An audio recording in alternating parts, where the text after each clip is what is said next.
Rain fell in sheets that morning, slicing across the base like it had something to prove, but no one noticed because all eyes were locked on the figure stepping down from the transport truck. A woman, boots caked in dried mud duffel slung over. One shoulder eyes so sharp they could have cut steel. She moved without speaking, without looking at anyone, without needing to announce her presence, and that silence, louder than any storm, caught the attention of everyone in the barracks. They whispered about her before she reached the first step, said she was a last-minute transfer, said her file was sealed tighter than a vault, said command sent her because they had nowhere else to put her, said she had no rank, no reputation, no reason to be here, except maybe to disappear. Private Jacob. Bell leaned against the doorway, arms crossed, smirk spreading across his face like oil slick on water. He was the kind of soldier who mistook volume for authority, who filled silence with nonsense because he was afraid of what it might say. He watched her approach and chuckled loud enough for the others to hear. Look at that, he said, probably got lost on her way to the accounting office. Maybe she thinks this is logistics school. She walked past him like he was nothing, like he didn't exist, like she had already measured his worth and moved on to more important things. The others laughed, not because it was funny, but because Jakob laughed, and no one wanted to be the one he turned on next. She took a bunk in the far corner of the barracks, dropped her bag, and sat on the edge with her back straight and her hands still, and her eyes scanning everything in that room, like she had done this before, like she had done it in places where mistakes got you killed. Staff Sergeant Holt watched her from the doorway, his brow furrowed ever so slightly. Something about her didn't add up. He had seen her kind before, not often, but enough to know when danger wore a calm face. The next morning was weapons training, and Jakob made sure he was standing close enough to be heard, close enough to keep poking. He leaned in while they were checking rifles and said, "Careful, there might be dust in that one, don't want you pulling a trigger for the first time." Since keyboard duty, she didn't respond, didn't flinch, didn't even look at him. But when the whistle blew and the firing started, she moved like time had slowed for her and her alone. Her stance was flawless, her breathing methodical. Every shot hit center mass. Fast, clean, ruthless, like the rifle had been waiting its whole life to be held by her. Again, by the time she lowered the weapon, the others had stopped firing, just to watch, just to figure out how someone so quiet had made so much noise without ever raising her voice. Jakob's jaw tightened. He said nothing at first, then forced a laugh and mumbled something about beginner's luck. Even printers work great the first time. She walked away without a glance that night in the mess. "Hall!" She sat alone. Tray-balanced elbows tight back straight. Jacob slid beside her, still trying, still desperate to win the crowd. Said, "You shoot like a pro, but where did they find you filing cabinets are us?" Or was it the lost and found again she gave? Him nothing? And then the door opened. The mess hall fell into silence. Not the nervous silence of embarrassment, but the sudden stillness that comes when something rare steps into a place it does not belong. Boots heavy and deliberate hit the tile with a weight that everyone felt in their bones. And when General Arthur Morrow entered that room, every fork, every breath, every heartbeat paused. He was not a man who visited this side of the base. He was not a man who wasted time on meals. He walked past. The line past the tables, past the officers and soldiers, until he stopped behind her. Behind the woman Jacob had called admin, had mocked, had cornered. He looked at her like he had seen her rise from the dead, like he had seen her do the impossible. And then without hesitation he saluted and said, "Do you still drink it?" Black Mama, and she nodded once without standing and said, "Yes, sir." Jacob blinked as if trying to wake up, as if the air had been sucked from the room, because what he had just seen was not rank. It was not protocol. It was respect, the kind earned in places most of them would never survive, and in that moment Jacob realized he had never been in the presence of a ghost. He had been in the presence of a legend.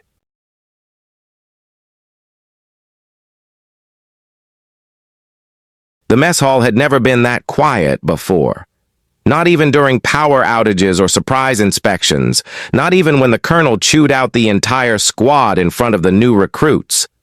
But now the silence was deep and unnatural, like the entire room was holding its breath waiting for something to break, but nothing did, not even her gaze, not even her posture. She returned to eating like nothing had happened while the general turned and walked out without another word, without a glance, too. Anyone else? As if no one else in that room mattered. Jacob sat frozen, tray untouched, hands twitching like they wanted to go back in time and erase everything he had said since she arrived. But the others, they stared at her like she had become something else, or maybe like they were just now seeing her clearly for the first time. Staff Sergeant Holt waited until the rest of the hall started moving again. Then he followed her out into the corridor, stopped her with one word. "Lieutenant," she turned slowly, eyes calm and steady, and Holt knew then that he had been right from the start. She was not what she appeared to be. "Mom," he said quietly. "That man, the general, he only salutes one kind of person, and it ain't rank." She nodded once and said nothing. Holt stepped back, gave her room to walk past, but his mind was racing. The base was small, the missions routine, the assignments dull. But this woman, she had brought something else with her, and he could feel it like a storm sitting just beyond the horizon. Jacob tried to recover in the days that followed, cracking jokes again. This time, quieter, more cautious. But the other soldiers no longer laughed. The same way some of them had started to nod at her when she passed. Others stood straighter when she entered the room. And Jacob noticed every single shift. And it burned at him like acid. He started asking around unofficial channels, whispers and favors, trying to figure out who she really was. But no one had answers. No one even had a real name, just a call sign. That came up in classified chatter Echo 7. He asked one of the techs in comms if he had ever heard of her, and the guy just went pale and walked away. Jacob couldn't stand it, the mystery. The way she carried silence like a weapon, the way the others had started to admire her without even knowing her story. He told himself it was about truth, that the squad deserved to know who was among them. But really, it was pride he couldn't accept that the person he mocked had become the center of gravity in their world. So one night he snuck into the restricted archives, used an old access code from a friend in logistics, punched in her face into the system, and found a folder that locked down his screen in seconds. Black background, red. Letters terminal disabled, and an automated message that said, "Report logged." His heart dropped. He logged off, wiped the keyboard, and left. But it was too late. The next morning, command security pulled him from training and brought him to a cold room with 2 chairs and 1 screen, and they asked him why he had tried to access Operation Nightglass. He had never heard of it before, but he lied, said it was a mistake, said he was just curious. And they stared at him for a long time before letting him go. That night he found her sitting on the edge of the outdoor range, long after lights out. Moonlight casting shadows across the barrels and targets and gravel. He walked up slowly, hands in his pockets. Voice low, "You were special ops, weren't you?" She didn't look at him, didn't move. "You led something deep. Black stuff. Maybe deniable." Still she said nothing. "Why come here?" he asked. "This place is nothing, just drills and dust. Why hide in a corner of the world like this?" She stood then, slow, deliberate, walked past him and paused only once. "You never earned the right to know," she said, and then she disappeared into the dark. Jacob stood there for a long time with the night pressing in and the echo of her words, louder than any bullet, because for the first time he realized this wasn't about rank or history or even redemption. This was about something much deeper, a reckoning, and it had only just begun. The days that followed felt different. Even the wind across the compound seemed to carry weight, like it knew something was building beneath the surface of drills and schedules and mess hall chatter. The soldiers moved through routines, but eyes kept glancing toward the corner bunk where she slept or where she used to sleep. Because most nights she was gone. Gone before lights out and back before dawn, leaving no trace except the pressure in the air that said she had never really left. Jacob felt it too. The shift, the way even Staff Sergeant Holt gave her quiet nods in passing. The way Lieutenant Reyes, who never acknowledged anyone without a clipboard, now waited for her input during planning briefs. No one said anything openly. Not yet. But something was happening, and Jakob knew it was because of her. The whispers had started again, only now they carried wonder, not mockery. Rumors about a failed extraction in the mountains, a team gone dark, and one operative who walked out alone. Carrying a wounded captain over her shoulders while under heavy fire, they said she moved like shadow and struck like thunder, and never once asked for recognition. They said the file was sealed because the mission had never officially existed. Said the brass owed her everything but could never admit it. Then the announcement came without warning. An unexpected drill, full unit combat sim, live round, zero notice, high command watching, and no details until the trucks were loaded. The air tightened. Like a noose, as everyone scrambled into gear, confused and anxious. But orders were orders, and no one questioned them aloud. Jakob sat across from her in the truck, his rifle across his knees, heart thumping, not from excitement but from something heavier, something close to dread. She sat with her hands folded, eyes closed, breathing even and steady as if she already knew what was coming, as if she had seen it before in worse places. The truck stopped in the middle of nowhere, a clearing surrounded by trees and hills with a small abandoned compound at the center, the kind used for urban combat training. Only this time, it was wired live with objectives coded in red staff. Sergeant Holt read the orders, then looked at her, then back at the paper, and frowned. 2 teams, blue and gold objective: retrieve the package, secure the area, neutralize threats, no further information. They split the unit down the middle. Jacob on blue team, her on gold. He felt the divide like a chasm, not just of sides, but of something deeper. Because this wasn't about simulation anymore. This was a test, and it wasn't for the unit.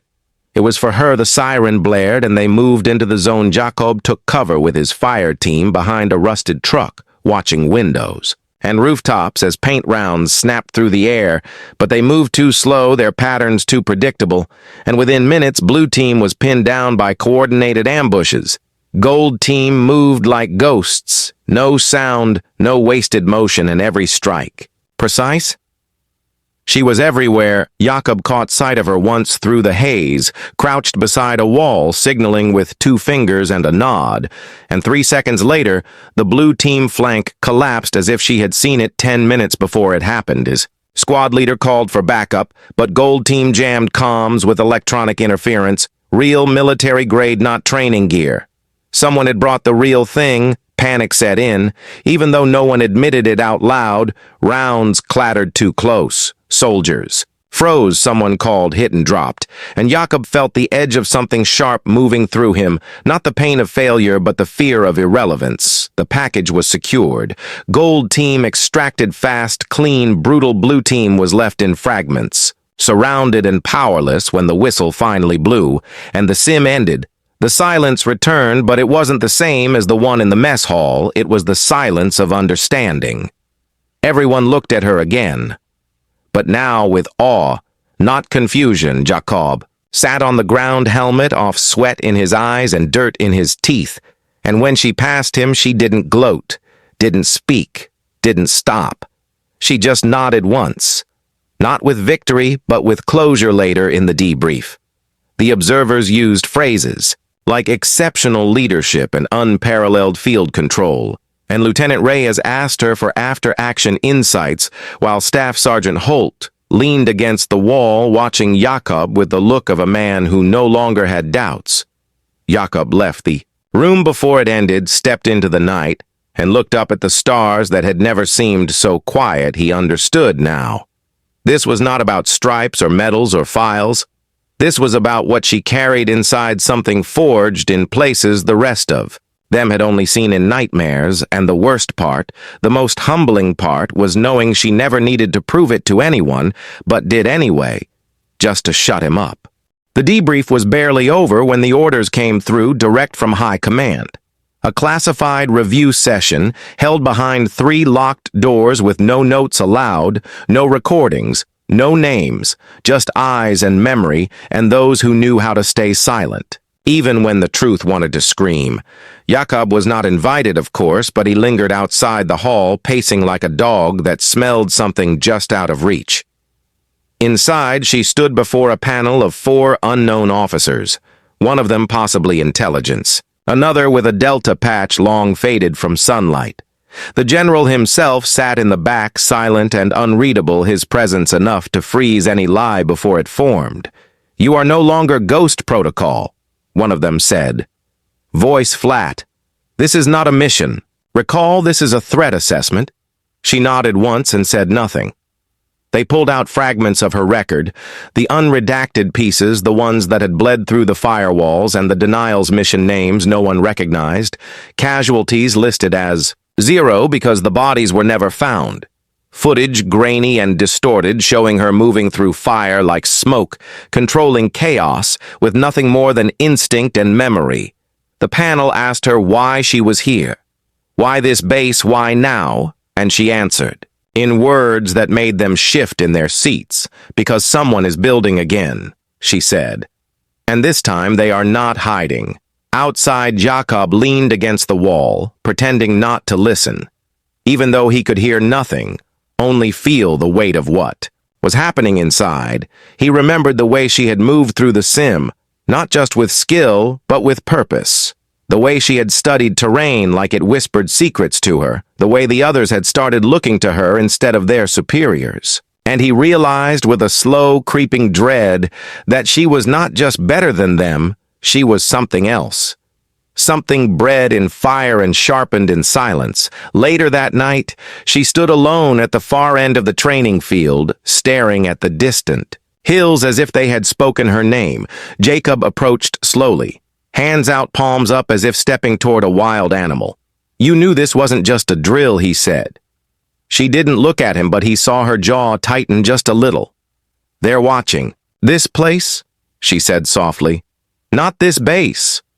The world. The pieces are starting to move again. The kind of pieces that don't care about borders or rules or uniforms." He swallowed the lump in his throat and asked what kind of pieces. "The kind that leave. No survivors," she said. He stood there for a long time, saying nothing because there was nothing to say that wouldn't sound hollow and foolish. When she finally turned to face him, her eyes were not angry, not mocking, not even cold. They were simply tired. "You think I came here to prove something," she said, "but I came to wait to see if the signs were real, and now I know they are." He asked what happens now. She looked up at the sky. The stars scattered like shattered glass. "No, we find out who breaks first." The next day, a supply convoy arrived, 3 hours off schedule and with one vehicle missing. No transponder, no comms, no signal, just dust and fuel fumes. And a single driver who said nothing, smiled too easily, and kept one hand under the dash. She saw it before anyone else moved. Before the guards shouted, before the sergeant raised his rifle, and she was already in motion, leaping onto the hood, pulling the door open, yanking the man out before he could detonate, and slamming him to the ground. With one knee in his spine and a knife against his throat, a laughed. Then a slow broken sound and whispered, "She's alive." And then his eyes rolled back and he went still. The base locked down in under 3 minutes, sirens echoing across concrete and steel, and no one questioned her authority. Not this time, not after what they saw. Not after the general himself arrived within minutes, looked at her and said, "Report." She said the name of a ghost, Vaskov. The air turned colder. Jakob had heard the name once. During a training op whispered by a drunk instructor who said it like a curse, the man who disappeared after torching 3 cities in one night, the man who was supposed to be dead. He's not dead. She said he's recruiting and he's almost ready. The general nodded slowly, then turned to the command staffs and the alert to Raven Division and activate Protocol Ember, and just like that, the war they had never known they were already in began again. The base changed overnight. Once Protocol Ember was activated, patrols doubled, comms went dark. Drones scanned the skies with sharp red eyes, and no one questioned the curfew or the lockdown, because even those who had never heard the name Vaskov could feel it in the air. Something ancient and unfinished. Something crawling back from the edge of fire and history. She moved through the chaos with calm precision, checking armories, reviewing old files, cross-referencing names with movements. The analysts hadn't even considered she knew what to look for. Not just the threats, but the silences, the ones that meant something worse than danger. They meant intent. Jakob watched her like the others did now, no longer with mockery or resentment, but with an edge of fear and something close to awe. He remembered what she had said about waiting and realized she hadn't just been hiding, she had been hunting, waiting for the signs to align, for the enemy to show its hand, and now it had. He caught her near the fuel depot one night, standing beneath a flickering light map in one hand and a page torn from a foreign newspaper in the other. That guy in the truck. He said the one who tried to blow himself up. What did he mean when he said she's alive? She didn't answer right away, just turned the page to show him a photo. Grainy and distant, showing a figure walking through smoke and rubble, a figure that looked far too familiar. She was one of ours once, she said, her voice like gravel before the betrayal. Before the camps, before the fire, she walked beside me, and then she vanished. Now, she's working with Vaskov. Jakob stared at the photo and felt the bottom fall out of his stomach. Why, he asked? Because she believes the world only learns through pain, she said, and Vaskov offers her an endless lesson. They're planning something, she continued, something called Ash Fall. It's not just a strike, it's a reset. They want to erase everything, start over from the bones. Who else knows? Jakob asked. Just us, she said. For now. That night, she called a meeting in the hangar with only 6 people. Holt included, each one handpicked and cleared for ghost-tier operations. The general watched from the shadows, saying nothing as she laid out the fragments of intel. Routes across the border, tech thefts, staged disappearances, patterns that spelled one word. Or she drew a line from their base to a site deep in the highlands, a location marked with radiation tags and old facility codes, and said, "This is where it begins. This is where they're building the triggerone of the soldiers," laughed nervous and sharp until she looked at him and said, "You think this is a joke? Then come with me and see what's buried beneath those hills." No one laughed again.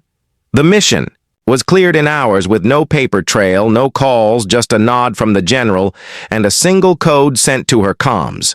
Raven Actual Gothe moved out before dawn in unmarked transports, wearing gear stripped of insignias and names. They looked like ghosts, and that was the point. Jakob rode in silence beside her rifle across his chest and questions buried in his throat.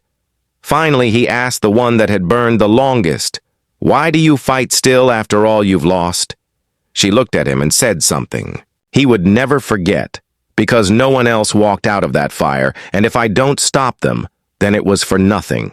They arrived at the ridge by nightfall, the facility hidden beneath layers of concrete and lies, the entrance camouflaged with rust and rubble, but she found it with ease, like she had been there before, or like the place remembered her.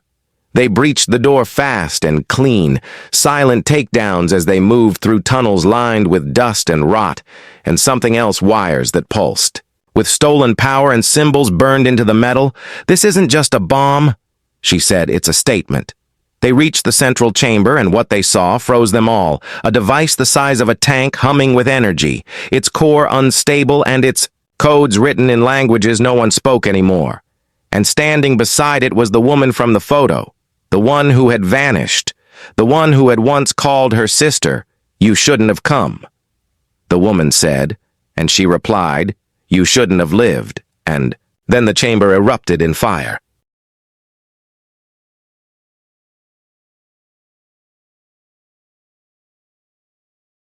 The explosion was not the end.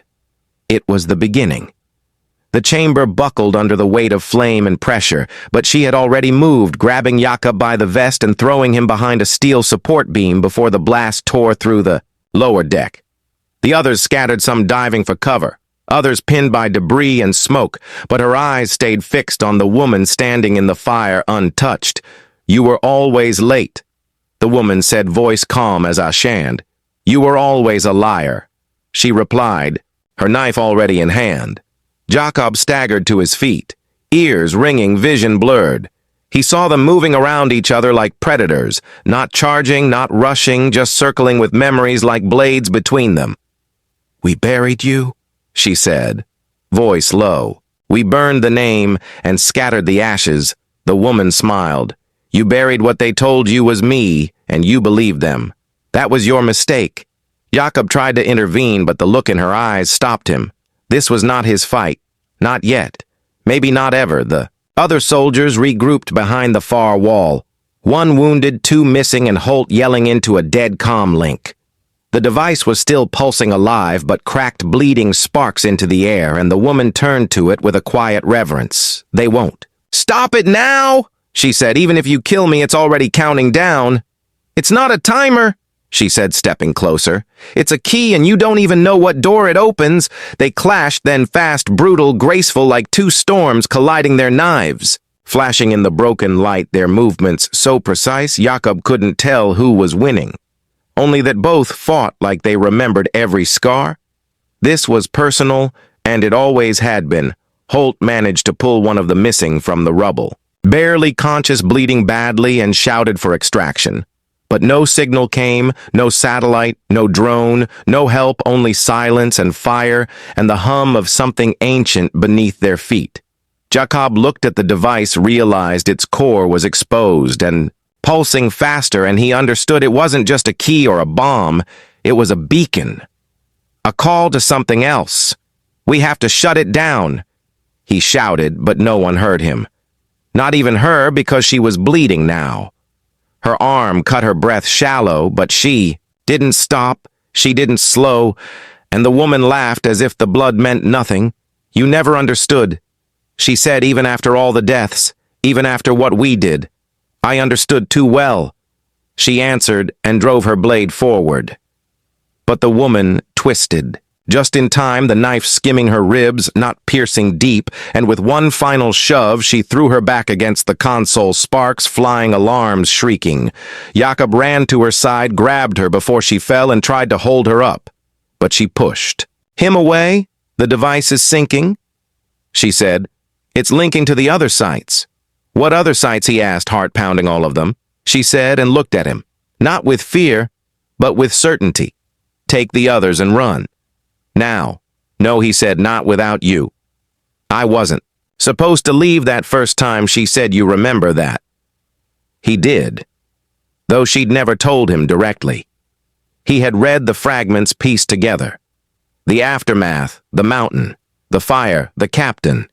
She carried the way she disappeared from every record for 2 years. "You owe me a second chance," she said, and shoved him toward the exit. He turned to run, but looked back once and saw her walking toward the device. Not to disable it, but to climb into the access core. She was going to stop it. The only way left. The woman screamed from the other side of the chamber. But it was too late. Her hand touched the core, her body shielding the breach. Her voice. The last thing they heard through static, "Tell the general." This was the debt, then light a sound, like thunder ripping through time itself, and silence. Jakob woke outside the compound, dazed ears ringing, face burned from the blast. The transport had arrived somehow, the general standing over him, silent as always, but his eyes were not cold. "They were haunted. We lost her," Jacob said. "No," the general replied. "She gave us back everything we almost lost." And then he saluted, not for protocol, not for ceremony, but because warriors honor warriors, and because sometimes the past stands alone between the world and the fire. The sky over the highlands was black for 3 days after the blast. No birds, no wind, no light. Just the burned silence of something ancient being disturbed, something the world was never meant to wake from. The rescue team recovered nothing from. The chamber, no body, no trace. Only scorched, metal-melted stone, and the faint hum of power finally extinguished. Jakob sat by the ridge edge, eyes, hollow knuckles white from holding on to her last words. He replayed them over and over in his mind, trying to understand if she had known this was how it would end, or if part of her believed she might walk out again.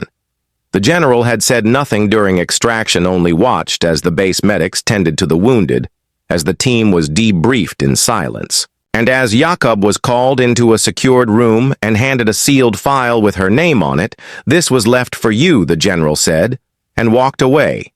Jakob opened it with trembling hands. Inside were photos, reports, mission logs, all from operations that never officially existed. And at the bottom, a single page, handwritten with no heading and no signature. "You wanted to know why I fight." She had written, "Maybe now you'll understand you don't measure a warrior by their scars, you measure them by the ones they kept others from carrying." Jakob folded the letter and kept it close. From that moment forward. Back at the base, things changed fast.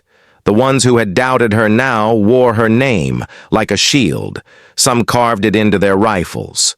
Others whispered it before night ops. Jakob was reassigned to Special Unit Ember, the same call sign she had once led, and the general himself placed him in command. "You knew her best," the general said. "Now lead like she did, or better." Jakob nodded, but he knew. There was no better, only trying to deserve the chance she had given him. Intel confirmed what she had warned about the device had been a beacon part of a global network meant to activate a chain of awakenings. Old weapons, old loyalties, old ghosts, rising from the ash. And while her sacrifice had destroyed one site, there were still others out there, still dark, still humming in silence.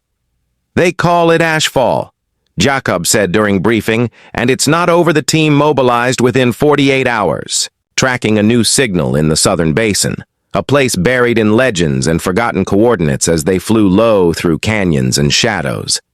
Jakob felt her presence with every gust of wind, with every decision he made. She had shown him what real strength looked like, not pride, not noise, but purpose and sacrifice and quiet fury. They reached the basin at dawn, the signal pulsing from an underground vault hidden beneath collapsed tunnels, the entrance guarded by mercenaries wearing no flags. Just tech and guns, and the same cold eyes Jakob had seen in the eyes of the man in the truck. "They're not soldiers." He said they're believers, believers in what Holt asked, in ending everything Jacob said. They hit hard and fast, no hesitation, no warning, no survivors. The vault cracked open like bone, and inside they found maps, files, and a new name written in red across every wall, Emberborn.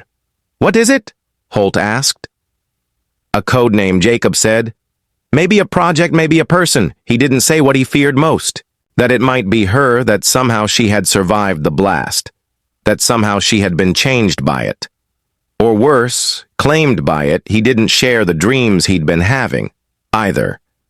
Dreams of her standing in the fire, unburned, her voice cold and distant, saying things he didn't understand yet. "Stop looking, go back, this is not your war," but it was too late. The general called within hours of the vault breach, his voice heavier than Jacob had ever heard it. "You were right to go," he said, "but you're not. Done, we have another signal deep in the old ruins, and this one's broadcasting a code only one person ever used. Her code?" Jacob asked. "Yes," the general said. And then he paused. "You still believe she's gone?" Jacob didn't answer because the truth was clawing at the edges of his chest, because a part of him believed what he dared not say. What if she had never died? What if she had become something else? And if she had, what would they do when they found her? The ruins were older than any map, older than any war, hidden beneath layers of false history and broken stone, a forgotten city beneath the dust of nations. The new signal came from deep within its heart, pulsing like a heartbeat, steady, unrelenting. And somehow familiar Jacob led the team through the shattered gates, eyes scanning every shadow, every crevice. His breath slow and steady, but his mind raced with what they might find. He had read her files 100 times, memorized every last word. But nothing prepared him for this, for the idea that maybe she hadn't died. Maybe she had crossed a line.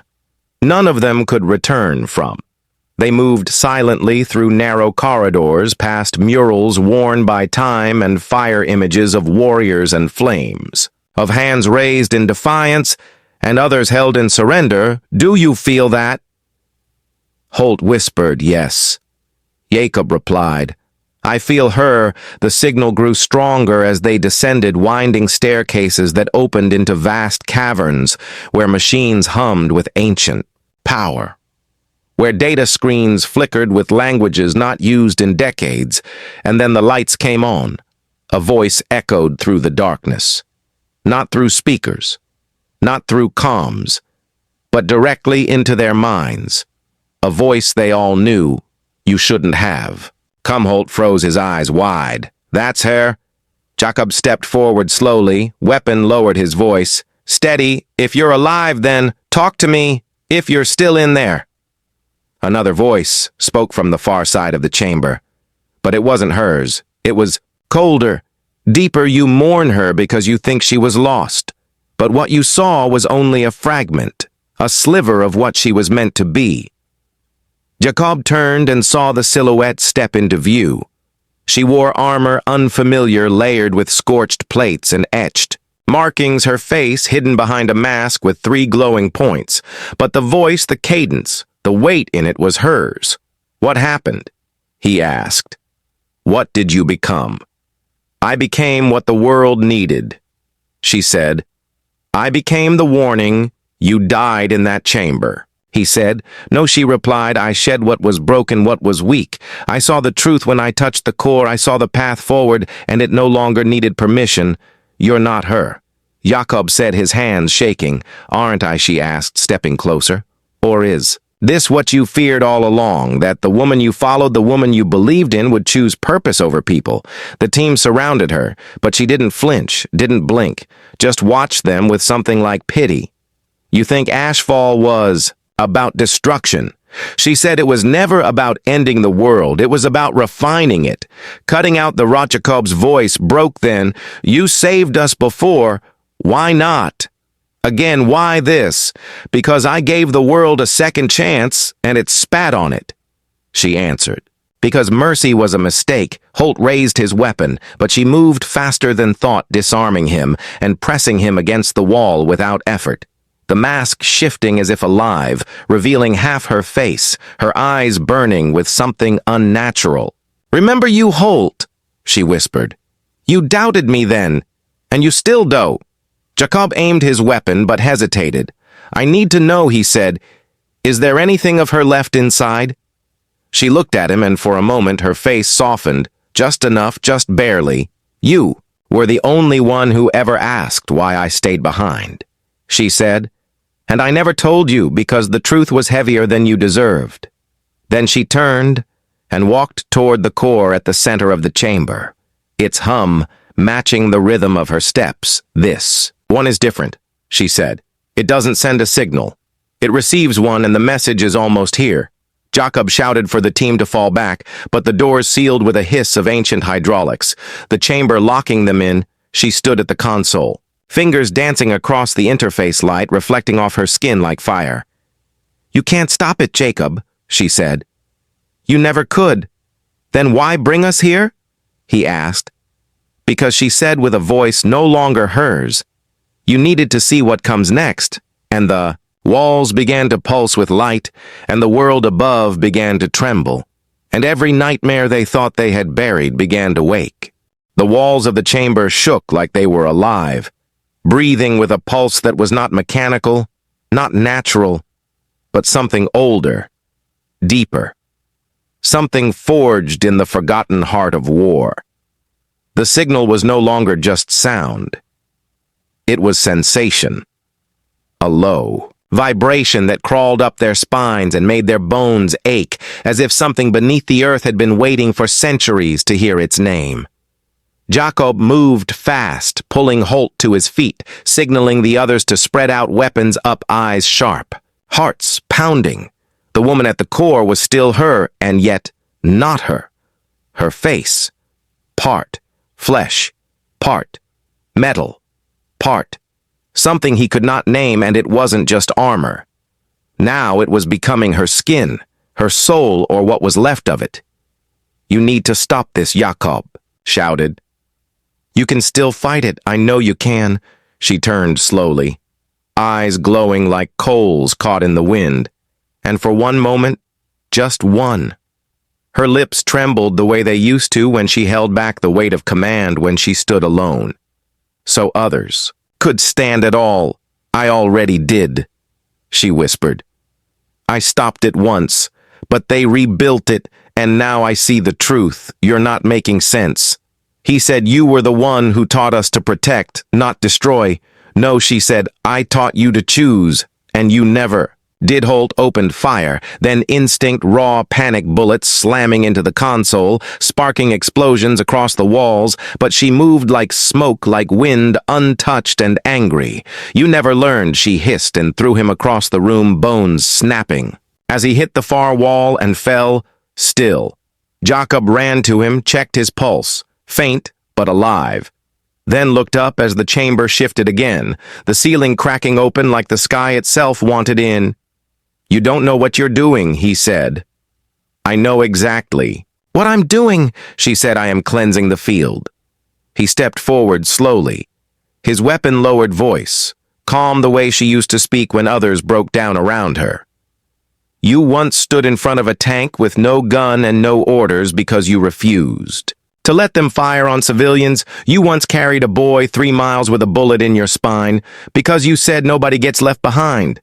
And now you want me to believe this is who you are. Her face tightened, her hand faltered. I am still her, she said. I am just no longer small, then prove it. He said, shut it down. The pulse quickened, and the chamber answered with a roar, the walls falling away, revealing the machinery hidden beneath gears, older than anything he had seen, turbines glowing with energy. And deep within it all, a shape rising from below, a machine, no, a vessel, no, something worse. The message she had activated was not just calling it, was unlocking. They built it. She said to end the war before it began, and then they buried it, because they feared what they made. But I have no fear, Jacob screamed for her to stop, raised his weapon again.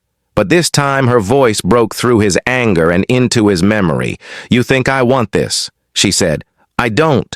I begged them to listen to understand what I saw when I touched the core. It was not destruction. It was survival. You're wrong, he said. If this thing wakes up, it won't know sides. It won't care who's right. Exactly. She said that's why it works. She fired, then shot after shot, ripping into the machinery behind her, trying to overload the sequence. Sparks flew.